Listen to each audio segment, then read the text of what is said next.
Oke, kita udah selesai untuk nomor 1 ya. Sekarang kita lanjut yang kedua. Sama, soalnya ada 3, kita kerjakan dalam waktu 10 menit ya. Nah, kalau teman-teman tahu nggak sih kalau misalnya pensil ya, pensil mekanik ya, yang seperti ini ya. Pensil mekanik itu bahasa Jepangnya apa sih? Biasanya bisa diisi isinya ya, ada isinya bisa beli sendiri ya. Nah, itu bahasa Jepangnya adalah shapu pensil atau shapen ya, shapen. Nah, biasanya kalau di Jepang kita sebutnya shapen. Ya, kita pendekin. Sebenarnya bahasa artinya adalah shapu pensil, sharp pencil kalau dalam bahasa Inggrisnya. Ada juga isinya ya, isinya seperti ini ya, teman-teman ya. Nah, ini kanjinya seperti ini, teman-teman. Shin, shin. Nah, biar gampang cara ngingetnya gimana, teman-teman? Ada kanji kokoro ya, sini ya. Ada kanji hati. Nah, hati juga dipanggilnya shin ya, teman-teman ya. Nah, kalau hati itu gampang apa sih, teman-teman? Gampang patah ya, teman-teman ya. Sama kayak hati sensei. Sensei juga hatinya gampang patah. Disebutnya shin. Ada kanji kokoro. Ya, gampang ya, teman-teman ya. Biar ingetnya gampang. Oke, kita langsung aja lihat ke soalnya ya. Nah, seperti biasa, di sini ada garis-garis ya. Ada kata-kata yang digaris bawahi di sini. Nah, yang pertama adalah odoroite shimata. Ini ada kanji lagi nih, teman-teman nih. Bunbo Guten ya, artinya apa, teman-teman? Toko untuk peralatan ini ya, teman-teman ya, peralatan menulis. Oke, bacanya Bunbo Guten. Nah, ini untuk soal nomor 1. Kemudian ada juga yang kedua adalah paragraf kedua, shapen ga Nihonchu de tsukawareru you ni natta rashi. Ini untuk soal nomor 2. Nah, yang ketiga itu ada, nah di sini nggak ada yang digaris bawahi, tapi ini biasanya apa yang mau disampaikan oleh penulis di bagian terakhir. Ini untuk soal nomor 3. Nah, kita lihat satu-satu. Kira-kira soalnya seperti apa? Oke, soal pertama. Kita baca sama-sama ya, teman-teman ya. Odoroite shimatta to aru ga, bunbo guten no donna koto ni odoroita no ka. Nah, sini ada donna koto ni. Hal seperti apa yang membuat terkejut di ini ya, toko peralatan seperti ini ya, teman-teman ya. Toko peralatan menulis. Apa yang membuat terkejut jika datang ke toko peralatan menulis di Jepang? Karena beda ya antara Jepang dan luar negeri. Mungkin di Indonesia seperti ini, tapi di Jepang juga ada sesuatu yang unik. Kita lihat sama-sama, ada 4 pilihan di sini ya. Nah, kita lihat dulu subjeknya ya. Ada shapen, ini ada takusan no shurui ya. Ini shurui ya, teman-teman ya. Bacanya ya. Shurui artinya jenis ya, jenis. Banyak jenis. Kemudian ada juga takai shapen. Ada shin dake. Shin tadi udah keluar ya, udah jelasin ya. Ada kanji kokoro. Artinya karena gampang patah, artinya apa, teman-teman? Isi pensil ya, isi dari pensil mekanik. Nah, besok kita lihat ada lagi belakangnya nih, ada dosinya. Yang pertama, shapen ga amari urarete inakatta ya, nggak terlalu laku ya. Kemudian ada shapen ga shinga urarete ita koto. Kemudian ada juga takai shapen bakari urarete ita koto. Dan yang terakhir adalah shin dake o uru senmon no mise datta koto. Nah, sini ada senmon ya, teman-teman ya. Senmon itu artinya apa sih, teman-teman? Artinya spesialis ya. Nah, tapi kalau senmon no mise berarti toko yang khusus ya, spesial menjual ini ya, shindake ya. Khusus menjual untuk apa? Isi dari pensil tersebut. Pensil mekanik. Oke? Nah, kita lihat kira-kira kenapa sih dia terkejut dengan toko peralatan yang di Jepang. Yuk kita lihat sama-sama yuk, kira-kira ada yang cocok nggak dari 4 pilihan ini. Oke, tadi kita lihat ya, yang di garis bawah itu ada di paragraf pertama. Oleh karena itu kita fokus ke bagian yang paragraf pertama aja. Kita lihat sama-sama ya. Oke, kita lihat nih. Yang pertama, kira-kira ada kata kunci apa ya di sini ya. Oke, tadi ada odoroite shimatta. Nah, kita lihat dulu, baca dulu konteksnya. Kita baca sama-sama ya. Nihon ni ryugaku shita bakari no koro, bunbo guten ni haitte odoroite shimatta. Jadi ketika dia pergi ke Jepang ya, dia terkejut dengan ini ya. Bunbo guten, tentang apa? Toko ini ya, toko peralatan, alat tulis di situ. Dia terkejut karena ada yang beda pasti di situ. Nah, kira-kira apa sih yang beda? Yuk kita lihat sama-sama. Watashi no kuni de wa sharp pencil wa amari urarete inai ga. Berarti apa, teman-teman?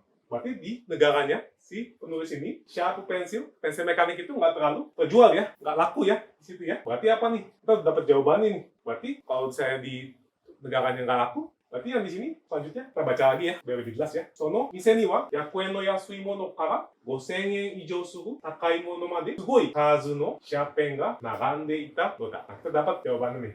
Kazu no shapen ga narande ita. Nah, berarti dijual ya, macam-macam ya, banyak pensil mekanik yang dijual di toko peralatan alat tulis di Jepang. Nah, kita dapat nih kenapa dia terkejut. Di negaranya nggak banyak dijual pensil mekanik, tapi di Jepang banyak dijual pensil mekanik. Berarti jawabannya adalah gampang ya, teman-teman ya. Jawabannya adalah 2. Takusan no shurui no shapen ya shin ga urarete ita koto. Ya, padahal negaranya nggak banyak dijual pensil mekanik, tapi di Jepang banyak dijual pensil mekanik dan isinya. Ya, gampang ya. Oke, kita lanjut nomor 2. Kita baca lagi ya, sama-sama soalnya ya. Shapen ga nihon chu de Nihon juu de tsukawararu you ni natta no wa itsu kara da? Itsu kara ka? Nah, pertanyaannya adalah itsu kara ka? Berarti artinya dari kapan? Dari kapan pensil mekanik itu dipakai di seluruh Jepang? Ya, pertanyaannya itu. Nah, kita lihat dari 4 pilihan ini. Kira-kira kenapa? Ada kata kara di sini ya, berarti ada alasan. Kita lihat sama-sama ya. Yang pertama, ya, ada futoku oreni ya. Ada futoku. Toku itu artinya apa sih, teman-teman? Artinya tebal ya, tebal ya, tebal. Nah, kemudian ada yang kedua, hosoku. Nah, kalau hosoku itu artinya apa? Tipis ya, langsing, tipis. Nah, ini kebalikan dari futoku. Nah, kemudian ada igirisu no shapen o uru you ni natte kara. Kemudian ada seikai de hajimete shapen o sukute kara. Kita lihat kira-kira kapan, dari kapan pensil mekanik itu mulai dipakai di Jepang. Kita lihat lagi bacaannya seperti apa. Oke, sama seperti tadi ya, teman-teman ya, di paragraf kedua kali ini udah ada yang di garis bawah tadi ya.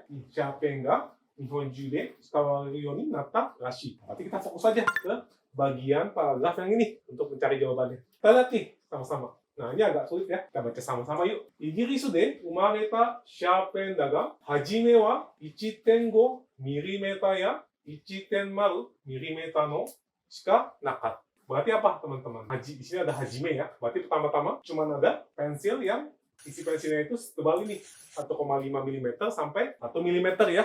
Kita nggak tahu nih ini tebal atau tipis, tapi kita lihat dulu bacaannya ya. Daga 160 年前ある日本の会社が難しい漢字でも美しく書けるように世界で初めて 0.5 mm の折れにくい芯を作るのにチャレンジしました。で、成功したのだそうです。Kita lihat di sini ya, orenikui. Ada kata orenikui di sini. Nah, kita lihat dari pilihannya tadi ya. Ada kata orenikui ya di sini ya. Yang di bawah nggak ada sama sekali. Berarti jawabannya bukan nomor 3 dan bukan nomor 4. Pilihannya tinggal 1 dan 2. Nah, bedanya apa 1 sama 2? Yang pertama ada toku, tebal. Yang kedua ada hosoku, tipis. Kita tinggal lihat di sini kira-kira tadi ada 0,5 mm ya. Ini tipis atau tebal? Kita nggak tahu ya ini tipis atau tebal. Tapi tadi dari bacaan sebelumnya kita lihat hajime wa 1.5 mm ya 1.0 mm.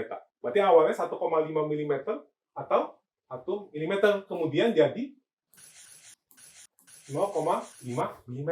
Jadi tipis ya. Tadinya tebal setebal 1,5 jadi 0,5 mm. Jadi tipis. Jadi gampang ya pilihannya. Jawabannya adalah nomor 2. Ya. Nihon no kaisha ga hosoku orenikui shin o sukute kara. Jadi setelah dia membuat isi pensil yang lebih tipis. Situ. Ya, gampang ya. Oke, nomor 3 ya, nomor terakhir. Kita lihat sama-sama ya, teman-teman ya. Watashi ga ima sharp pen o tsukatte iru no wa naze ka? Ya, pertanyaannya naze ya. Gampang ya, naze. Kenapa? Kenapa saya sekarang menggunakan sharp pen? Menggunakan pensil mekanik. Ya, nah kita lihat di sini ada beberapa alasan ya. Ada kara di sini berarti ada alasan. Nah, kita lihat ada apa nih? Yang pertama subjeknya ya. Konteksnya adalah Nihonju, ada juga Chisaiji, dan juga Enpitsu Yori. Ini kanji Enpitsu ya, teman-teman ya. Enpitsu ya, artinya pensil ya. Kemudian Takakute Imono. Nah, kita lihat belakangnya nih, ada apa nih? Tsukawareteru kara. Kemudian ada Kakiyasui kara atau Yasuku kaeru kara. Ada juga kata kara di sini. Nah, ini menjadi alasan ya. Alasan kenapa saya menggunakan pensil mekanik sekarang. Nah, kita lihat kira-kira alasannya ada apa ya dari bacaan tersebut ya. Kita lihat yuk. Oke, seperti biasa ya, kalau biasanya yang mau diutarakan oleh penulis ya, atau pendapat atau impresi dari penulis itu muncul di akhir, teman-teman, di paragraf terakhir. Kita lihat, kita fokus ke paragraf terakhir aja. Kita lihat ya, kita baca sama-sama di sini. Nah, kira-kira nih, teman-teman, ada kata kunci apa sih yang bisa jadiin poin penting di sini? Nah, kita lihat ya, yang pertama ada chisai ji. Berarti chisai ji ga kirei ni kakeru kara da. Jadi, ingin menulis supaya tulisannya bisa lebih tipis ya, lebih kecil ya, di situ ya. Kita lihat di sini. Selanjutnya ada kakeru yoni, kakeru kara da. Berarti alasannya ya, alasannya adalah dia ingin supaya bisa menulis huruf yang lebih tipis atau lebih kecil di sini. Nah, kita dapat jawabannya ya. Ada nih yang persis sama dari 4 pilihan ini. Kira-kira yang mana nih pilihannya, jawabannya? Gampang ya, jawabannya adalah nomor 2. Chisaiji ga kakiyasui kara. Ya, nggak susah ya yang kali ini ya, karena udah ada jawabannya di sini. Kita langsung aja lihat poinnya.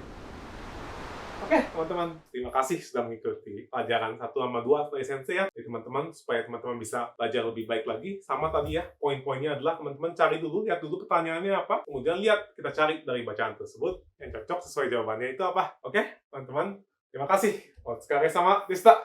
Cing. Bye-bye.